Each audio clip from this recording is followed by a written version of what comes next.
All right, this is a compounding interest extension from our exponents unit. You are doing this assignment because you do not need to review or retake. You like your grade where it's at. So in this question, it says a car was purchased for $20,000. It is expected to depreciate, go down in value by 9%. So remember, depreciate is 1 minus our percent as a decimal. So in this case, we're going to use this formula where we take our start amount. We're going to do 1 minus whatever our percent divided by 100 is. And then our year is the exponent because we're multiplying by that so many times. So use this formula for these two. This one, we're going to use our y1. And we have to put our start, which is 20,000. And 1 minus our percent divided by 100. Well, 9% divided by 100 is 0.09. But this time you want to use an x because we don't know the year. Okay. Then we're going to look at table. Find x value when y is less than $500. Okay. This next one, you're going to use the same strategy, except we were taking out a loan, and when you take out a loan, the loan gets more expensive the longer you don't pay it off. So we're not going to make any payments. So this is going to increase. So annual rate, 12% annual rate is our yearly rate. And this is going to grow. So for this one, we're doing our start, and it's going to be 1 plus our percent divided by 100 to the year. So use this formula for these two. And for this one, similar to the previous problem, we're going to use our y equals. So you put this thing in your y equals, but this time, remember to put an x again. You're going to put an x right here. And you're going to look at table. Find x when y is greater than 4 times the original amount. Well, if the original amount was $10,000, we're going to do that times 4. So we're looking for greater than 40,000. Okay. So now, but actually, the way these loans work is they don't just charge you interest at the end of the year. What most often happens is they actually charge you interest per month. So in this question, it's actually the same question as this one, except we're breaking down the percent per month. So this, first of all, this is a mistake here. This should have been problem 2. So we're looking at the calculations from problem 2, but we're going to get slightly different answers here because instead of doing one interest rate of 12% at the end of the year, we're doing it per month. So the annual interest rate is 12%, so the monthly interest rate is 1/12 of that. So if we do 12% divided by 12, we will get the monthly interest rate, which is 12% divided by 12 is 1%.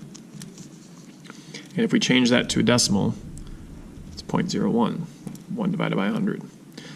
So our answer here is going to be very similar to our answer for problem 2A up here.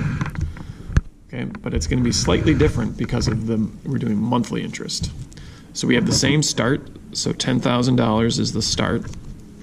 It's going to be 1 plus, but instead of 0.12, like up here, we're going to do 0.01. And this is not years, this is months. So that number is no longer years, so that's our months, and that's our monthly rate. So I want you to compute this answer on your calculator. It should be very similar to what you got for this question. These two should be very similar answers. Okay, use the same strategy for this one.